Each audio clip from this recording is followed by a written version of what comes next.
그리드를 가지고 형태들을 잡아나간다고 하더라도 거기서 반드시 다시 한번 투시법에 의해서 형태를 다시 한번 조정을 해야 된다는 거. 거의 탑뷰에 가까운 시점을 쓰고 그 밑에 나무 목기도 거의 탑뷰에 가깝게 이렇게 설정을 하고 있죠. 가상현실, 초현실적인 그런 느낌을 표현하라. 그러다 보니까 이런 것들이 좀 뜯어져 올라오고 이런 표현들을 하고 있습니다. 안녕하세요. 그림을 분석하는 TV 그분TV입니다. 2023년 성신여대 수시 합격자 분석을 해보면서 올해 2024년 수시 모집을 대비해보는 시간을 갖도록 하겠습니다. 전형 요소입니다. 반영 비율, 배점 이렇게 되어 있어서요. 뷰티 산업과 같은 경우에는 실기고사가 55%, 55점, 45% 이렇게 반영을 하고 있습니다. 공예과 디자인과 같은 경우에는 실기고사가 70%, 학교 생활기록부가 30% 이렇게 반영을 하고 있습니다. 일단 내신 성적은 국어, 영어 필수, 거기에다가 사회 또는 수학, 교과 조금 더 우수한 성적이 반영되는 방식으로 이렇게 되고 있습니다. 예체능 하는 학생들은 국어, 영어, 사회 이런 방식으로 이렇게 생각을 할 수 있겠죠. 내신 환산 한번 보도록 하겠습니다. 등급별로 점수가 반영되고 있습니다. 여기서 1점씩 여기서 2점 차이 나고 여기서 1점 차이 나고 여기서 3점 차이 나고 그렇지만 여기서 7등급에서 8등급 떨어지면서 20점 차이 이렇게 나오게 됩니다. 그러면은 여기서 1등급 받으나 7등급 받으나 5등급 받으나 7등급 받으나 5점밖에 차이가 나지 않지 않나 이렇게 생각하는 경우도 있는데요. 우리가 내신 환산할 때 중요한 것은 전체 내신의 등급들을 쫙 모아서 평균을 낸 다음에 이 표에다가 이렇게 반영하는 그런 방법이 아니죠. 한 학기에서 국어가 만약에 5등급이 나왔다. 5등급에 3단이다. 그러면은 3 곱하기 95 한 다음에 그런 것들을 수치를 다 더하고 나서 최종적으로 다시 단위수로 나누는 그런 방식으로 이렇게 되고 있죠. 등급별 점수가 이렇게 들어가기 때문에 점수 편차가 좀 많이 나겠죠. 그리고 대체적으로 성신여대 같은 경우에는 여기 4에서 5등급 사이 또는 5에서 6등급 사이까지 이렇게 아우르면서 합격자가 나오는 추세를 보이고 있습니다. 2024학년도 수시 모집 원서 접수 마감한 결과입니다. 뷰티 산업학과 같은 경우는 12.13 대 1 이렇게 경쟁률이 나오고 있고요. 그리고 공예과 같은 경우는 32.17 대 1 그리고 디자인과 같은 경우는 43.31 대 1 이렇게 지원을 하고 있습니다. 아트앤디자인 홈페이지에서 발췌를 했고요. 여기 실기 연구 들어가면은 대학에서 발표한 그림이라고 그 밑에 항목에 좀 있어요. 그래서 그것들 참고해 보시면 좋지 않을까 그렇게 생각을 합니다. 그래서 홈페이지 꼭 한번 방문해 보시고요. 여기 있는 카테고리 한 번씩 이렇게 눌러 보시면서 이렇게 정보들 보시면은 좀 더 많이 도움되시지 않을까 그렇게 생각을 합니다. 일단 작년 23학년도 공예과 수시 성신여자대학교에서 발표한 우수작입니다. 성신여대 소묘 그러면은 가절 4시간 동안 보기 때문에 1차적으로 가장 중요한 거는 표현의 밀도감 거기다가 소묘라는 파트로 보고 있기 때문에 질감 표현이나 연필의 맛을 좀 살려줘야 한다 이런 것들이 있습니다. 학생들이 대체적으로 이런 정물들을 그릴 때 어떻게 제시된 이미지 자료에다가 이렇게 그리드 만들어서 이렇게 그리죠. 그리드에 맞춰서 이렇게 그리다 보면은 기본적인 투시법 틀린 거를 조금 이렇게 간과하는 경우들이 좀 많이 있습니다. 자료의 그리드에 맞춰서 형태 실루엣들을 잡지만 그리고 나서 반드시 중심축 꼭 그어가면서 형태들을 좀 맞춰줬으면 좋겠다 이렇게 생각을 합니다. 네, 다음 그림 보도록 할게요. 이 전장하고 보면은 비례나 이런 것들 약간씩은 좀 차이가 있어요. 그래도 이 그림도 마찬가지로 이런 묘사나 이런 것들이 굉장히 꼼꼼하게 섬세하게 이렇게 그려나가고 있습니다. 조금 아쉬운 점이다 라고 본다면은 이런 형태, 이 소실점에서 이게 조금 강하지 않나? 뭐 이런 생각이 좀 들기는 하는데 이쪽 축 꺾이는 거에 비해서 이쪽이 살짝 조금 접혀 있지 않나 이런 생각이 좀 드는데 일단 나무 묘사, 질감 표현 이런 것들이 굉장히 또렷해 보입니다. 과거에 성신여대에서 그런 이야기를 한 적이 있었어요. 명암이 전혀 안 보이는 그런 도자기 그릇을 준 적이 있었거든요. 학생들은 대체적으로 사진하고 똑같이 그려내기 위해서 뽀얗게 휴지로 비벼내서 곱게 그린 다음에 밝은 톤 이렇게 했는데 그 끝나고 나서 평가 들어갔던 교수님이 이제 인터뷰를 하셨는데 사진 자료가 하얗게 나왔다고 하더라도 여기에서 원기둥이라고 보고 그거를 원기둥으로 인지하고 그린다면은 자기 그림을 통해서 또다시 보는 사람한테 원기둥이라고 인지가 될 수 있게끔 설명하는 게 그림 아니냐 이런 식의 이야기를 하셨습니다. 그렇기 때문에 표현이나 묘사에서 음영이 약간씩은 강조가 되고 볼륨이 조금씩 강조가 되고 이런 것들 충분히 허락이 된다 이렇게도 볼 수가 있습니다. 네, 다음 장입니다.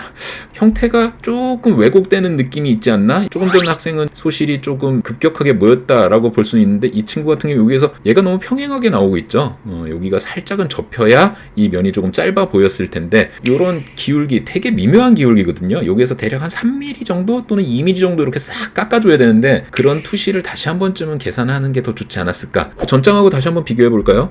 얘가 조금 더 설명을 많이 했죠. 이 육면체 형태는 조금 나갔는데 이 유리의 이런 원기둥 형태나 이렇게 형태가 쫙쫙 맞아 들어가는 건 굉장히 꼼꼼하게 신경을 쓴 것 같아요. 여기 공간 뽑아내는 거, 이것도 프로죠. 지금 보면은 여기 이 그림이 여기에서 공간 해석하는 것과 여기에서 공간 해석하는 건 전혀 다르죠. 지금 보면은 여기서 외곽을 쫙 밝게 따고 있죠. 이렇게 밝게 따는 게 기본 원리긴 하지만 이 친구 같은 경우에는 거기에서 다시 공간을 보고 있어요. 유리의 모서리 엣지를 살짝 잡아주고 뒤쪽으로 넘어가는 부분 톤을 살짝 날리면서 이런 공간을 보여주고 있죠. 이게 성신여대에서 충분히 가만히 되는 부분이고 조금씩은 강조해서 그려도 된다. 네, 다음 장 보도록 하겠습니다. 네, 얘도 약간은 이 육면체가 조금씩은 좀 삐뚤어지고 있죠. 이 타원이 이렇게 이만큼이 돌아가는 거에 비해서 여기 밑에가 조금 납작해 보이죠. 투시법이나 이런 것들 다시 한번 좀 챙겨줘야 되지 않을까. 유리 질감 굉장히 뽀샤시하게 잘 그려줬죠. 여기 밑에 묘사한 것도 굉장히 좋고요. 다음 산업디자인과에서 출제됐던 소재예요. 작년에도 학생들이 시험 보고 와서 모르겠어요. 뭔지 모르겠는데 이렇게 별 모양으로 생긴 게 나왔어요. 그래서 그 커피 드립하는 그 망이죠. 쪽에서 물을 벗어 아래로 이렇게 커피를 내리는 그렇게 드립망인데 일단 종이 달걀판 같은 경우 이런 부분에서 묘사가 굉장히 꼼꼼하게 잘 챙겨주고 있어요. 밝은 면에서 밝은 톤을 가지고 이렇게 연필을 다져가면서 쓰는 거, 이거 참 선수죠. 근데 조금 아쉬운 점은 이 타원과 이 타원의 센터 축이 딱 정확하게 맞아 보이진 않는다. 여기서 이렇게 수직축으로 나오면 여기 축과 얘 축이 살짝 여기가 좀 이렇게 돌아가 보이는가, 그게 조금 아쉽기는 합니다. 그렇지만 이런 부분 묘사나 형태에 대한 인지나 이런 것들이 굉장히 탄탄해 보이고요. 무엇보다 소묘할 때 가장 어려운 게 하얀색 흰색 물체에서 밀도감 뽑아내는 거거든요. 이 친구 같은 경우는 밝은 데에서 밝은 선들, 밝은 색감을 가지고 참 다양한 색감들을 뽑아내면서 밀도감이나 이런 것들이 굉장히 좋게 만들어내고 있다. 그래서 소묘가 굉장히 우수해 보인다, 이렇게 생각이 됩니다. 마찬가지로 작년에 우수작으로 이렇게 공지된 그림입니다. 무엇보다 딱 봤을 때 와, 묘사력 진짜 쩐다, 뭐 이런 생각을 했습니다. 달걀판 보면은 이 종이죽을 찍어내는 형식이라서 그런 종이죽이 굳은 흔적들, 이런 것들에 대한 묘사가 굉장히 꼼꼼하게 잘 되어 있어요. 물론 아쉬운 점은 지금 여기에서 이 형태가 약간 벌어지고 있다? 이쪽으로 폭은 줄고 있는데 어떻게 이쪽은 좀 벌어졌을까? 그런 아쉬움이 좀 있기는 하지만 전장에 비해서 메인 색감이나 뭐 묘사나 이런 것들 굉장히 뚜렷해 보이고요. 표현력이 굉장히 좋은 학생이다, 그런 생각이 좀 듭니다. 이런 밝은 면에서 미세하게 중간톤 넘어가는 이렇게 꺾이는 면들의 묘사, 외곽 형태들 변화나 이런 것들, 굉장히 선수구나, 이렇게 생각이 됩니다. 지금 우리가 소묘 파트에서 이렇게 보고 있는데 그리드를 가지고 형태들을 잡아나간다고 하더라도 거기서 반드시 다시 한번 투시법에 의해서 형태를 다시 한번 조정을 해야 된다는 거. 그리고 또 성신여대의 특징은 묘사가 약간은 더 인위적인 설명들이 포함되어도 충분히 가능하다. 이거 4시간 동안 소묘를 하는 거기 때문에 연필 쓸 때 사각사각 손가락 끝에 느껴지는 그 감각, 그런 것들을 충분히 이용하셔서 연필을 사용을 하신다면은 성신여대 소묘를 준비하실 때 굉장히 유용하지 않을까, 이렇게 생각을 합니다. 지금 이 친구 같은 경우는 이 육면체 거의 정면 뷰로 뽑아내면서 시점이 조금 더 다른 학생들과 차별화가 되지 않았을까, 그렇게 생각을 합니다. 거의 탑뷰에 가까운 시점을 쓰고 그 밑에 나무 목기도 거의 탑뷰에 가깝게 이렇게 설정을 하고 있죠. 주제 포인트가 이만하게 들어가고 있고 구조축들이 이렇게 치고 들어가서 주제를 강조를 하고 있죠.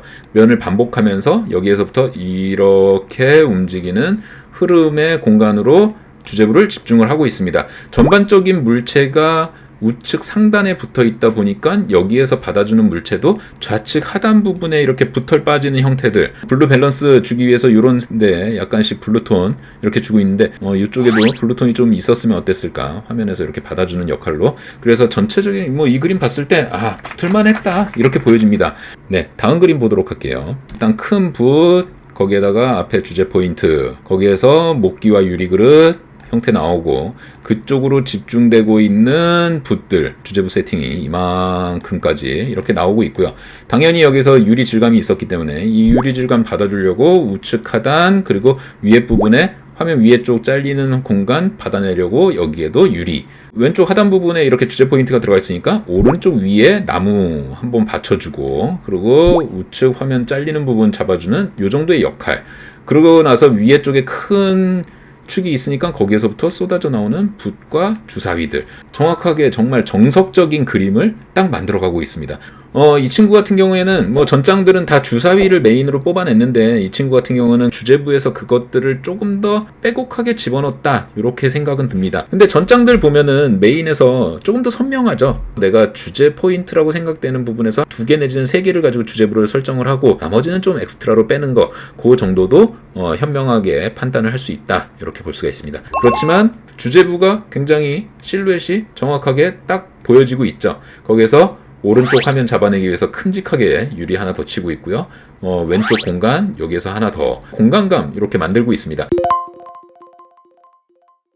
그 알코올 통과 투명한 물약통 이걸 가지고 이제 소묘를 했고요. 사실 소묘 부분에서는 좀 아쉬운 점들이 많죠. 뭐 그림자의 어색함이나 이렇게 외곽 변화가 있는데 그냥 한 번에 쫙 끊어낸 거나 중심축을 딱 잡고 이렇게 공률을 이렇게 잡는다면 병뚜껑이 조금 더 동그랗게 나오는 그런 형태 이런 것들을 좀 봐야 되는데 그런 것들이 조금 아쉽습니다. 디자인 파트에서 보면은 뭐 이 친구 같은 경우는 전략이 굉장히 또렷하다고 생각됩니다. 그래서 큰 병, 작은 병 거기에서 같이 집중되는 한 포인트를 만들어내고 그 애를 중심으로 해서 이렇게 동심원을 만들어서 딱 포커스가 만들어지게 이렇게 그렸습니다.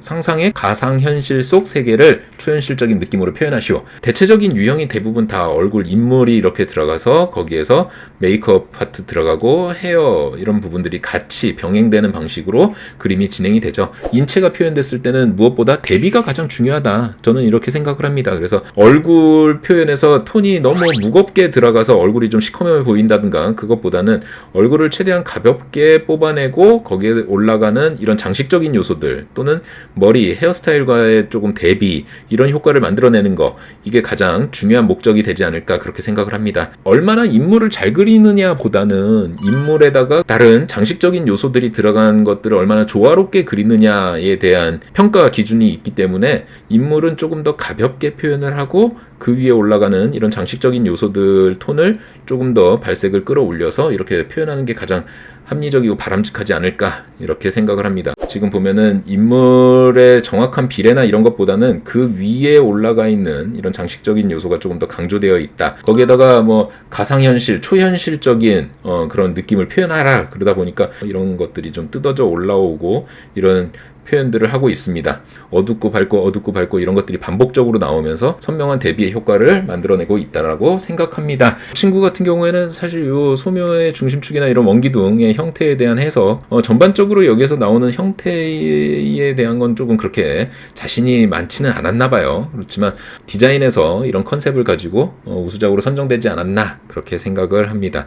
이 친구 같은 경우 뭐 전동지우개 이런 거 굉장히 잘 썼나 봐요. 그래서 소묘 부분에서도 보면은 전장에서는 형태가 조금 왜곡되어 있는 거나 이런 것들이 좀 많이 보였는데 이 친구 같은 경우는 형태나 묘사나 표현 굉장히 좋아 보입니다. 이 친구 같은 경우는 그런 대비의 효과보다는 조금 더 장식적인 요소들을 좀 많이 활용을 하고 있어요. 그래서 좀 전체적인 실루엣을 살리고 다양한 색감들을 주고 배경과의 대비를 조금 더 선명하게 보여주고 있지 않나 이렇게 생각을 합니다. 우리가 여기서 다시 한번 정리를 해보도록 합시다. 소묘는 조금 더 정확한 형태에 한 번씩 챙겨줘야 한다. 거기에다가 사진 자료보다 조금 더 묘사 이런 것들이 강조되게 표현을 해주는 게 좋다. 기초조형 파트 같은 경우 보면은 정확한 조형 원리 어떤 화면 연출이나 작전이나 이런 것보다는 조금 더 정확한 조형 원리와 대상에 대한 표현 이런 걸 중심으로 그림을 보여주는 게 조금 더 바람직하다. 뷰티 산업학과 같은 경우에는 얼굴을 베이스로 이렇게 들어가다 보니까 말씀드린 것처럼 대비의 효과를 어떻게 낼 것인가 여기에다가 얼굴 그리고 메이크업이나 장식물이나 이런 것들 소재를 좀 많이 그리게 되거든요. 그렇게 됐을 때